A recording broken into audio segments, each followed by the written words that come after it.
Bonjour à tous, moi c'est Sarah Lou et je suis contente de vous retrouver dans cette playlist de Molengi Community pour vous parler de comment travailler avec des influenceurs ou des créateurs de contenu. C'est parti. Alors, la première chose qu'on va définir ensemble, c'est qu'est-ce qu'un influenceur ou un créateur de contenu. Alors, c'est une personne qui a des centres d'intérêt, des passions et qui va fédérer une communauté autour des mêmes centres d'intérêt et qui va au fur et à mesure développer de plus en plus du crédit et qui va finir par avoir une certaine influence dans la décision d'achat de ses abonnés. Alors on a vu ces dernières années, c'est super à la mode, toutes les entreprises quasi font appel aux influenceurs dans leur campagne marketing. Parfois ça marche, parfois ça marche pas. Parce qu'il y a plusieurs choses à savoir avant de se lancer avec un influenceur. Alors d'abord, il y a ce qu'on appelle les macro-influenceurs. C'est les créateurs de contenu qui ont une petite communauté, donc un petit nombre de personnes qui les suivent. Petit, ça veut rien dire, ok?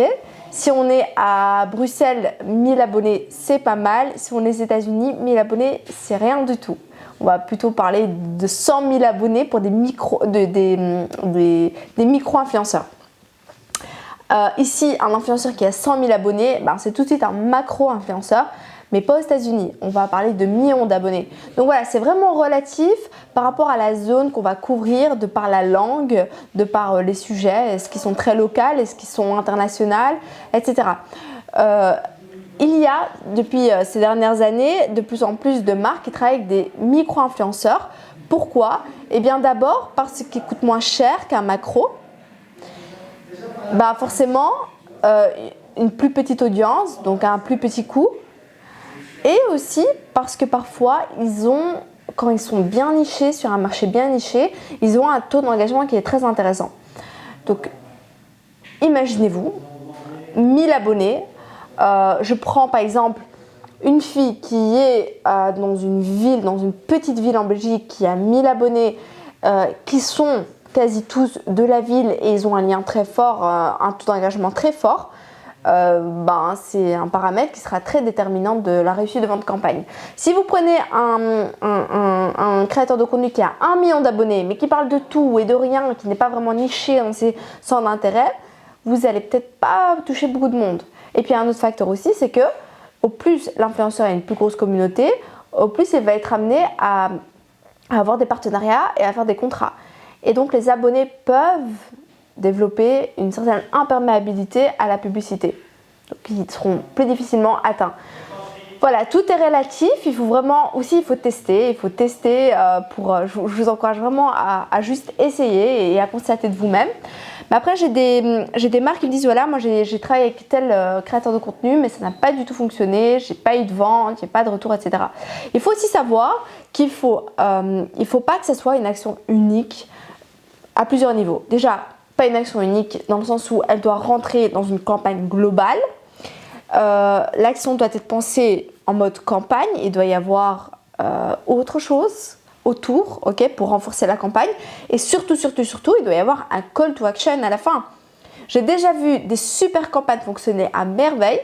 Le créateur de contenu ramène une vague d'abonnés super intéressés chez le partenaire et puis plus rien. Il se passe plus rien parce que le partenaire n'a pas mis en place de force de conversion. Donc ils ne sont jamais convertis en clients. Ils restent pas clients. Donc il faut vraiment penser à ça, à un scénario. Comment on va leur raconter ce qu'on fait à travers l'influenceur, comment on va les amener chez nous et comment on va les accueillir une fois qu'ils sont arrivés.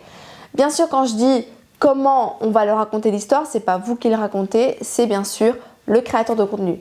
Et il y a une chose qui est forte chez les créateurs de contenu et c'est ce qui fait tout, c'est son identité, c'est sa personnalité. Donc moi je trouve ça un peu dommage quand je vois des boîtes envoyer des mails tout faits avec des demandes très précises de textes à dire. Oui, j'en ai déjà reçu beaucoup. des textes qu'il faut dire tel quel pour faire la promo de tel ou tel produit.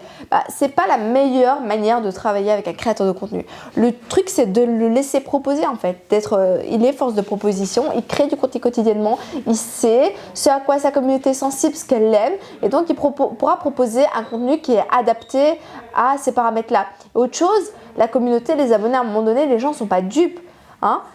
Si la publicité n'est pas faite subtilement, ils vont se sentir agressés en fait. Et c'est pas du tout le but. C'est pas de venir spammer les abonnés d'un créateur de contenu, mais c'est vraiment de leur apporter une vraie solution à un vrai besoin.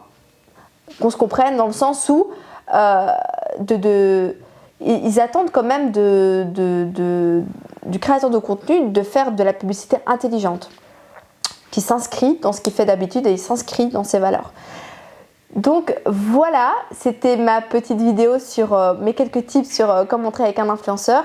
Alors franchement, prenez le temps, trouvez quelqu'un qui ressemble à ce que vous faites, qui vous ressemble dans vos valeurs et que vous êtes fiers de ce qu'il véhicule et de ce qu'il représente. Donc vraiment prenez un peu de temps et faites-le. Et une fois que vous collaborez avec, communiquez énormément, donnez-lui un maximum d'informations pour qu'il puisse s'imaginer et se projeter dans la campagne globale dans laquelle il sera. Ne pensez pas que travailler avec un influenceur, ça ne coûte rien. C'est aussi un prix, c'est une image, c'est du placement de produit, c'est une sorte d'espace publicitaire que vous achetez. Donc ça a un prix aussi. Après bien sûr, tout se négocie comme pour tout. Mais ne pensez pas que c'est gratuit ou que vous pourrez faire un échange de visibilité pour travailler avec un créateur de contenu. C'est un métier, donc voilà. J'espère que cette petite vidéo vous a plu. Peut-être à une prochaine sur cette chaîne ou sur une autre chaîne pour une prochaine vidéo. Au revoir!